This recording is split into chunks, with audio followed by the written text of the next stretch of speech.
Thank you for joining us. We know it will be time well spent, but we recognize your time is very valuable, so we'll try and keep it short, sweet, to the point.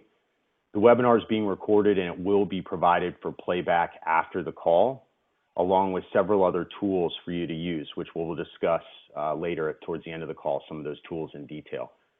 So to set the stage, the converged effect is the concept of when your skills and tenacity combine with our resources, tools, and processes in a goal to deliver larger, more strategic opportunities than ever before.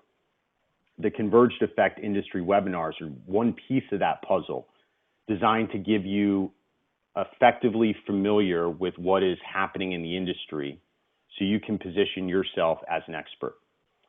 So let's get started and let's dig into what's going on in distributed medical. So first, intros and agenda before we dive in. My name is Devin Williams. I'll be your host today. I'm joined by Dave Hopper, who runs our sales engineering teams. Dave and team have two really big jobs for us in our ecosystem. One, they're responsible for reviewing and vetting supplier technology before they enter our portfolio.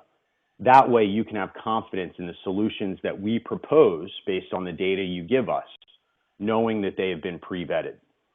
Secondly, his team is tasked with helping our partners identify and position the right solution for the customer based on those customers' specific needs.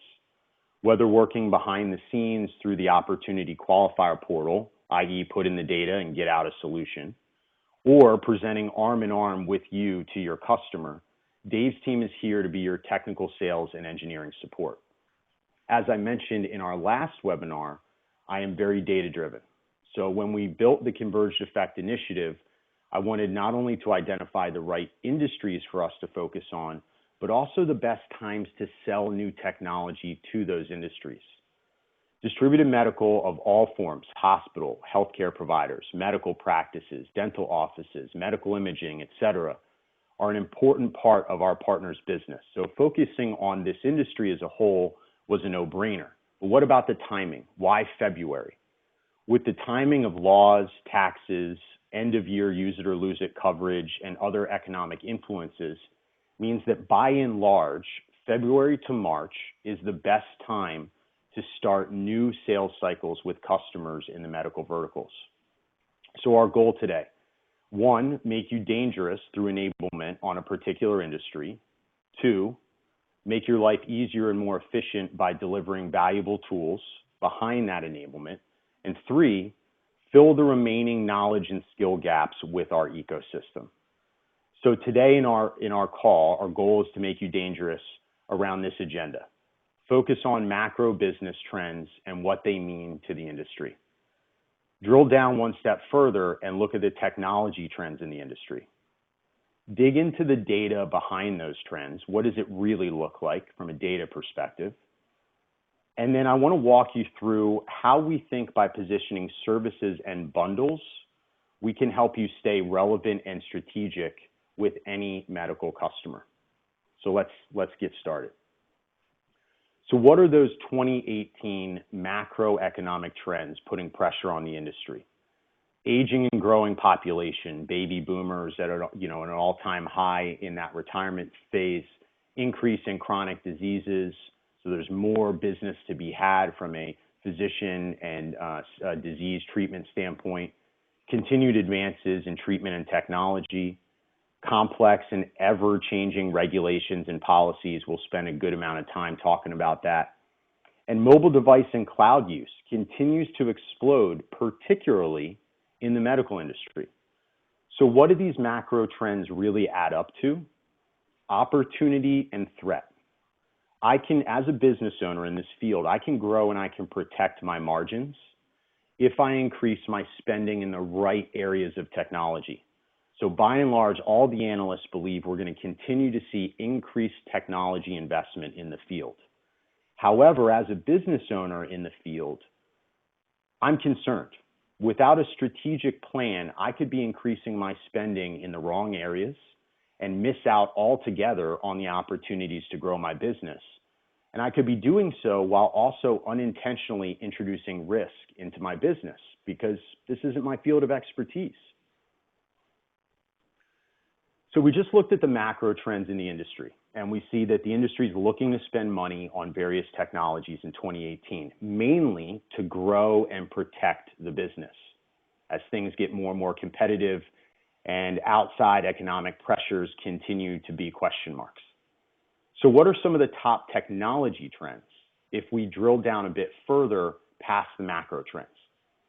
The first, and I said we talk a lot about this, compliance and security are top of mind. It is terrifying for these people. They have watched some of their peers lose their businesses and reputation because of a breach or a fine. Where does compliance end and where does security begin? If I'm compliant, am I secure? If I'm secure, am I compliant? These are all questions that these people need answers for and they need help. Two, on the back of the security and compliance concerns, I must share sensitive data as a part of doing business, whether I like it or not. The amount of data that I need to share, store, and secure is also growing, while at the same time, compliance policies continue to change on me, and there are new attack surfaces introduced every day with ever-changing technology.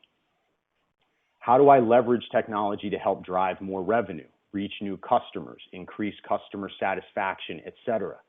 If I'm not digital, I'm dying. We'll talk about that concept in a little while. And finally, how can I leverage this cloud thing to help me reduce cost, introduce scalability, automate security and compliance? How can I make the cloud work for me? These are things that folks in this field are either doing or thinking about doing in order to stay competitive. So let's take a look at the data. And here I am, the data-driven guy. I'm back with more. Now we're looking at specific challenges that are putting pressure on the industry as it relates to the trends that we just discussed. First and foremost is cybersecurity, and for good reason. Security can never be overlooked, but healthcare is one of the most heavily regulated industries when it comes to data protection. They have very valuable, very sensitive data, which unfortunately makes them ideal targets for attacks because that data is so valuable on the black market, and sometimes it's very easy to get. I think the data is so compelling around cybersecurity and medical that it basically tells its own story. So Forbes, Gallup, CIO.com, a couple of our supplier friends are all sources for data here. And what have we seen? There's a huge increase in the, quote, attack surface, meaning what is the total area of surface that I am exposing to cybersecurity threats? That attack surface is growing by huge exponential amounts. So they might not know this or they might be aware, but don't sell with fear. Instead, educate them about how dire the situation is and that this is something they cannot continue to ignore, but you're there to help. 9 out of 10 providers experienced a breach last year, varying in size and impact, with the majority of those providers still today unaware that they have ever even been breached. Only 64% of providers have even assessed their risk. Hear me when I say that. That means they've only engaged a vendor to just look at where there might be risk. So A, risks change daily. So even if you did get an assessment done to identify risk exposure, it's like taking a picture of someone running and then trying to use that photo to figure out where that person is. Hint, hint, the picture doesn't do you any good. It's no longer relevant. So the same goes for an assessment. Without delivering a full life cycle approach around security behind the assessment, you get little true insight and protection. And secondly, the more down market you go, the lower the percentage of clients who have even assessed their risk. There's also a huge cost to the business per attack, and that comes in the form of time, reputation, lost revenue, fines, remediation expenses, etc.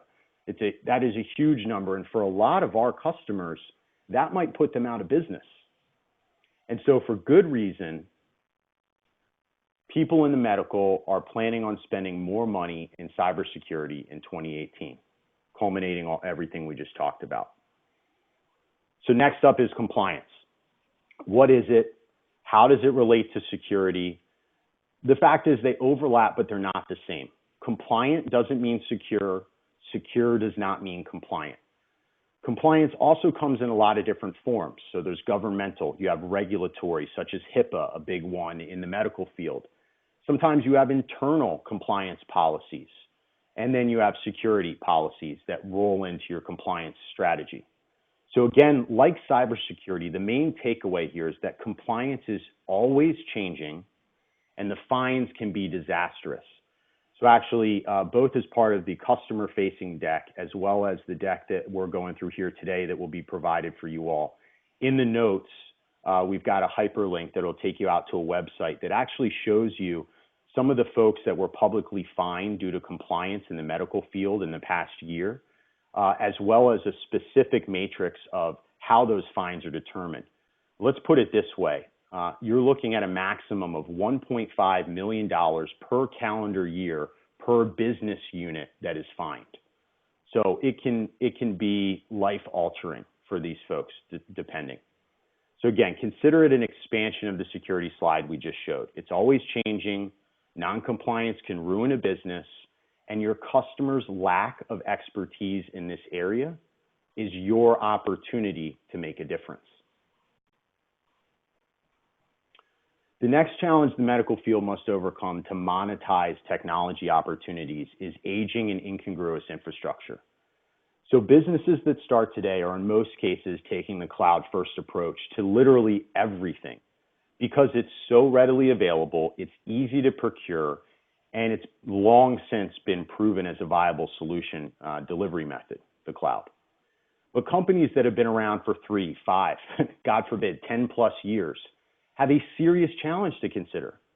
What is the most cost-effective way for me to deliver the business services I need when I need them in a way that is also secure and in line with my strategic roadmap? There are CIOs of Fortune 10 companies that struggle to answer those questions, let alone down market folks that own their own business. I mean, think about it. Many of you are business owners. I've been several times over, and I am today as well. The technology stack that we start with is not what we finish with, especially if our business is successful and requires scale. So my needs change and technology changes over time, and ignoring these changes can be disastrous. This goes for everything from web applications to specific underlying infrastructure components, which, by the way, folks, those underlying components are not just network. The data center is packed with ever-changing infrastructure to support ever-changing business needs. So as you scale, your business needs change, and at the same time, technology is evolving. Therefore, as a business owner, you are constantly faced with technology decisions and opportunities, regardless of where your expertise might lie. So questions like, does my new ERP SaaS solution integrate well with my CRM? Does my disaster recovery strategy match up with my cloud strategy? Do I have the right storage platform for my new medical records initiative? These are the types of questions your customers need help answering. The big challenge for them, it's time and it's expertise. Go back to the consultant webinar last month that we did and recall the message. It's hard for IT professionals to stay abreast of everything and keep the lights on. That's an IT professional. What about a doctor, a dentist, a radiologist that owns their own business? How are they expected to play the role of both doctor and CIO effectively? Differentiate by bringing these customers a forward-thinking and agnostic strategy based on where they are today, listen, and where they want to go. And don't worry, everything we're doing is based on helping you to do exactly that. So our final piece that kind of culminates. All the trends and the challenges discussed today are connected through the spectrum of technology. They are overlapping and interwoven. And this technology life cycle is never ending. We grow in population and knowledge, technology grows, threats grow, things change, and the cycle continues. So for our customers, IoT, or the Internet of Things, represents both the collective opportunity as well as the collective threat for all of the trends that we've discussed. Profit can be found by harnessing all of these newfound channels and customer expectations created by IoT, such as web and device applications to capture client interests, like a web portal, or increasing customer sat by deploying an easy, secure online bill pay and records access service, or introduce new low-cost revenue streams like a telehealth or online prescription, gain customer and employee insight by leveraging data analytics. Finally, things like employee satisfaction and recruitment can be positively impacted with online employee tools and things like bring your own device policies. Folks, the space is growing and it's not going anywhere. It's 2018.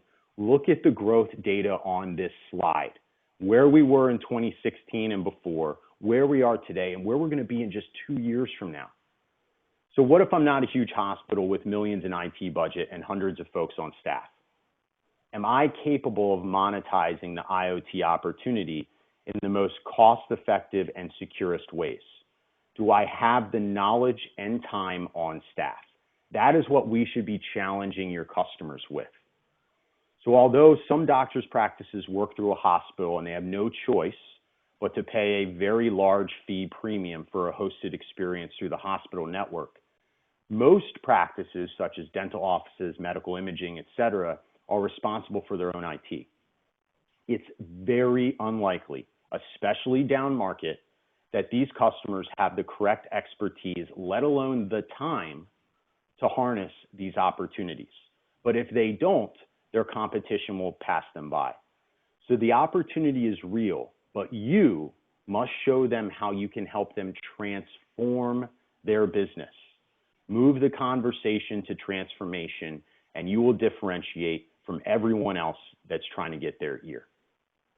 So to recap, we've discussed that companies in the medical space are looking to take advantage of the macroeconomic trends and in the increasing influence of technology in the industry.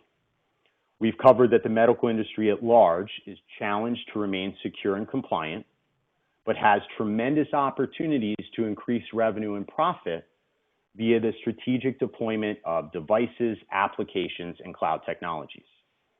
So now what I'm going to do, I'm going to pass it over to Dave Hopper, who's going to walk us through a few technology and service bundles we've created that can help you position yourself strategically and maintain relevance in any discussion. All of these bundles are layered over the trends and focuses of the industry that we just talked about. So leverage the enablement and the tools provided to get the meeting. Position the consultative sales process of assessment, followed by prescriptive solution alignment, and then allow CNSG's ecosystem to support you along the sales process. Here's that word again, as your force multiplier. So Dave, I'm going to pass it over to you here, brother. All right. Thanks, Devin.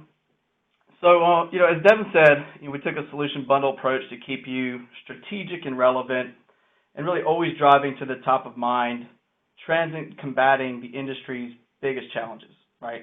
So this concept also aligns to the consultative approach.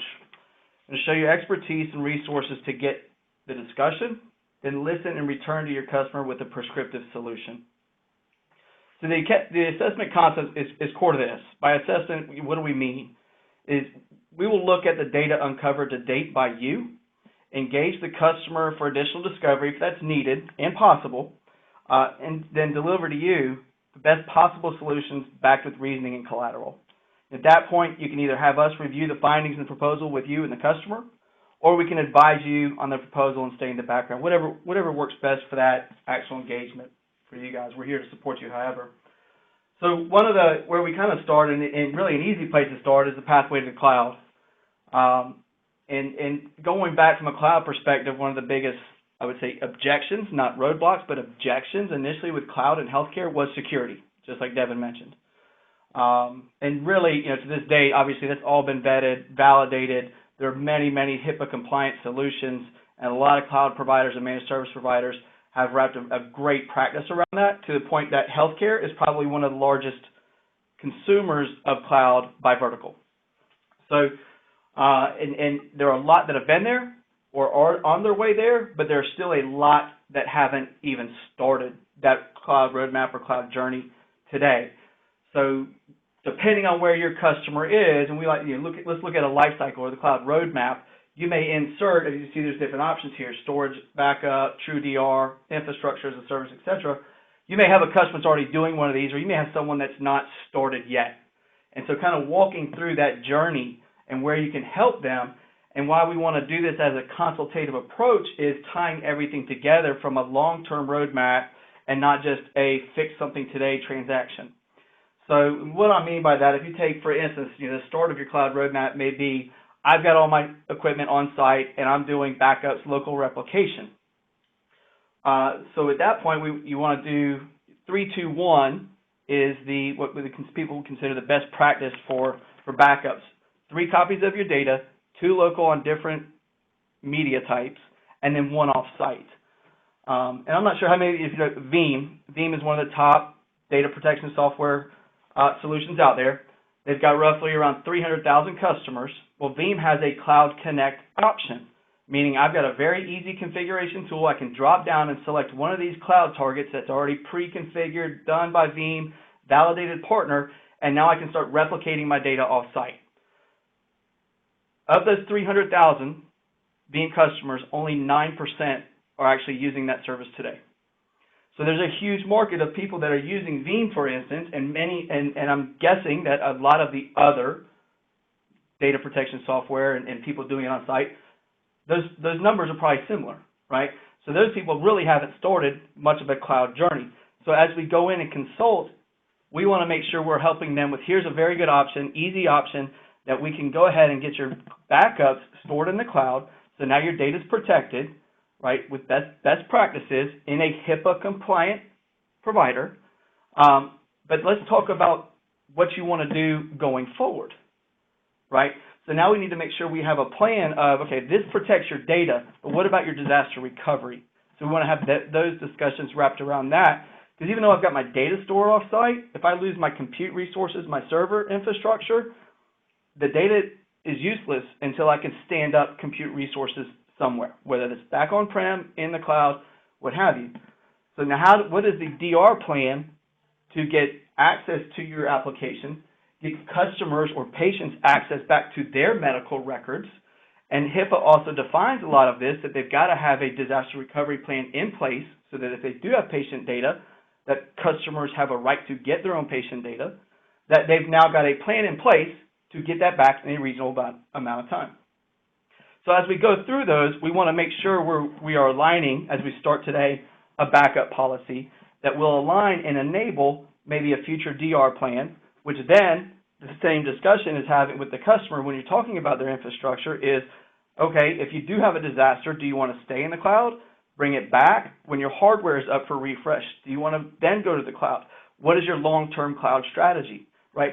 So we make sure we start today, the building block today of where I'm putting your backups is going to align with the long-term plan of where they want to run their applications in the future, what they're doing, whether it's going to be software as a service, create your own applications, down to, and where Devin mentioned a big piece of what the challenge is today is a lot of the bring your own device and mobility and tablets.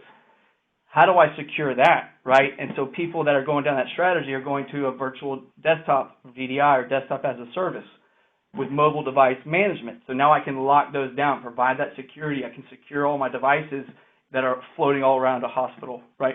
So any of the stuff we want to do, bring that consultative approach that brings in that full umbrella of what we're doing there. So another thing, like Devin mentioned, the biggest thing top of mind for everybody is compliance. So how do we make sure, as we're talking about, for instance, your cloud roadmap, making sure we're doing it in a compliant manner that aligns with your security posture and your compliance? So we've got partners, for instance, that can help with everything from third party coming in, doing complete compliance assessments, helping somebody put together their compliance strategy for audits, doing vulnerability, pen testing, things of that nature. With partner Eagle Dream that does a lot of that for us. Down to edge assessments, if we start talking about SD-WAN, right? That's top of mind. When we're doing SD-WAN, the first thing we always want to talk about too is what is your security policy? How do you want to handle that? disaster recovery. All those pieces also have to tie back into security and making sure that long-term strategy is going forward, whether it's building out applications in the cloud, all my edge device, gateway devices, all that has to tie in and with the compliant piece and for security. So the other piece that's top of mind too, or another area, is both document management, collaboration. How do they share this data? They've got all these files, electronic document management, things of that nature. How do they share that? Where do they put it? Where do they platform it? As you go through, as they're looking at that, one of the pieces you tie in, bandwidth audit service. That's something you guys are all doing today, right? And a lot of times they're coming to you and saying, hey, help me save money on my network. Well, at the end of the day, if they're saving money with the network, it's typically to spend it somewhere else, right? So let's ask those questions. Why? What can I help you do? What are we looking to do with that money? Are you rolling out new applications? Are you going to a collaboration? Doing 365? What are you moving to the cloud or elsewhere that is requiring either, trying to reduce expense or they need more bandwidth? That's why they're doing the audit. Can I roll out these applications in the cloud on my current network, right? So there's a lot of pieces that we don't just have to play in the bandwidth piece of it. We can start having those discussions wrapped around everything else. And it can be, a big piece could be customer web portal, building out, patient portals, right? That's with the electronic medical records and with HIPAA having to be secure, but then also giving your patients access to their own information, the electronic medical record exchange, all those different pieces tie into it. And again, as all that information is out there and available, how do I make sure it's secure and I'm not opening up new areas for potential breach and vulnerabilities? So tying that all together with that consultative approach and understanding the full impact of what it's doing for their business and why they're going that route, but then maintaining the secure posture, that's how we bring that consultative approach into the entire deal rather than looking at a piece here or a piece there. Make sure we have that big roadmap on that, with all those pieces involved. So Devin will handle the next one. This is near and dear to Devin's heart, coming from the software world, doing applications and digitizing the business. Yeah, thanks, Dave. And folks, hopefully what you're seeing here is we're consistently calling back to those trends. And I want to make sure you understand that to some folks, we might see these trends as disparate, but the reality is they are all connected.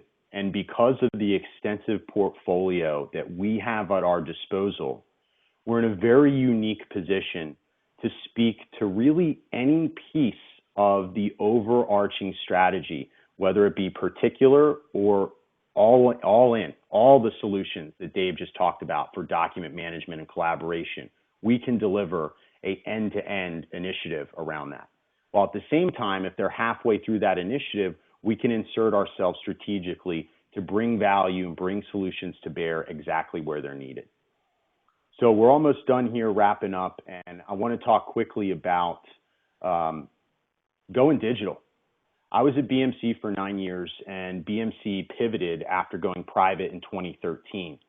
And their IT ops solutions lined up perfectly to the digital trend that was happening at the time.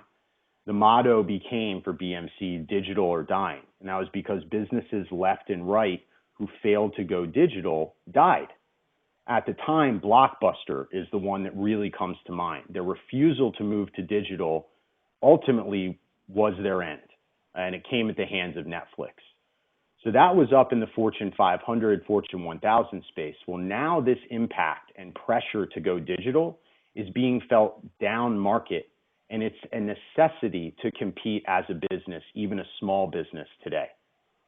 So everyone wants to go digital, but are they doing so cost effectively and in sync with the other technical roadmaps and strategies such as cloud? Again, all of these things are intertwined and they all must be taken into consideration. So there's a Deloitte quote in the medical industry cheat sheet, which will be coming out to you today. And I'm paraphrasing it, but it says, many customers are jumping on the bandwagon and going digital, meaning they're introducing digital technologies into their existing processes. Unfortunately, Many times they experience challenges, discrete implementation, issues with scale and interoperability, degrading staff knowledge because of the introduction of new technologies, which ultimately lowers their ROI. So think back to the aging and incongruous infrastructure challenge we discussed earlier. That's it, right there.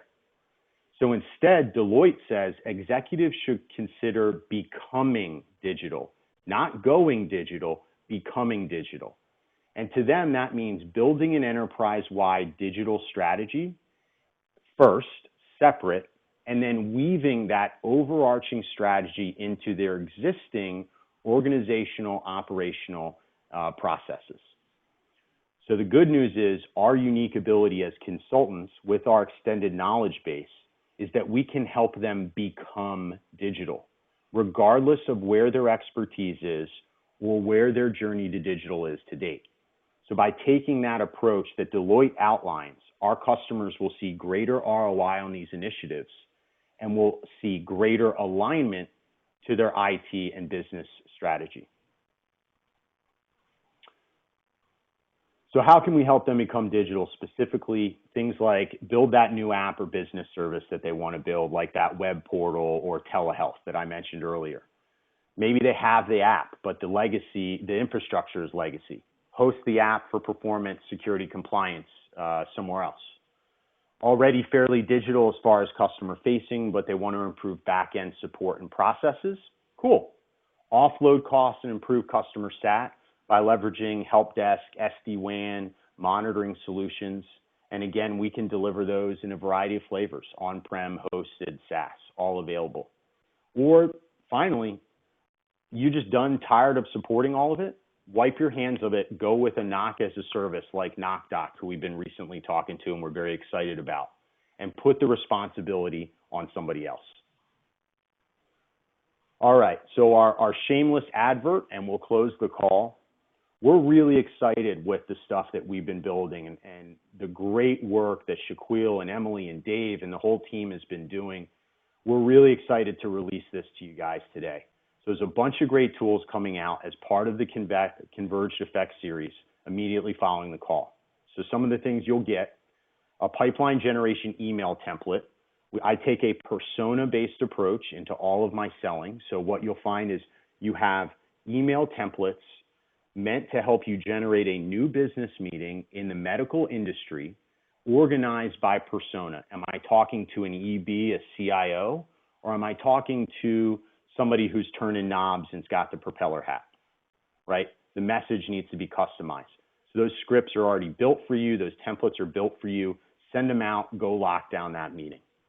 An industry cheat sheet to help you quickly reference everything we talked about today and to plan and prep for your meeting and crush it in the meeting. I've done some interviews over the past couple weeks with some folks like TPX, Rackspace, TrueShield that all have different technologies that fit into some of these particular trends and challenges we talked about. Go listen to those interviews to get some thoughts and insight from other people around what's happening in medical, how to start a conversation, what to listen for. And also, finally, a customer-facing presentation based off of the one we had today, but tweaked to be customer-facing with a script for you to follow in the notes section.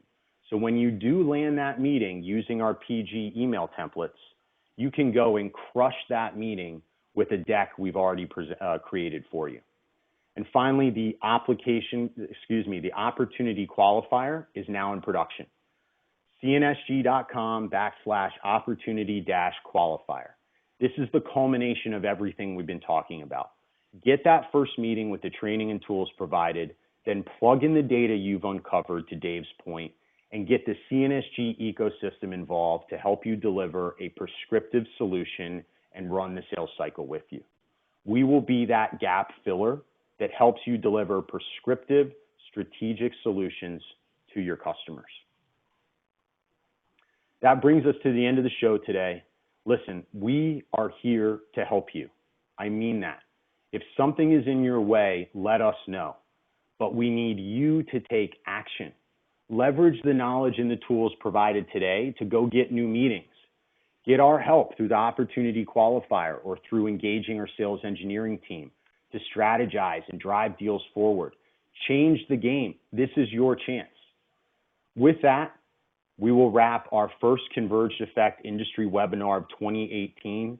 Please make sure to join us for next month's industry webinar, which will be focused on real estate, and we'll have more of those very specific and customized tools and enablement along with that industry webinar for real estate next month.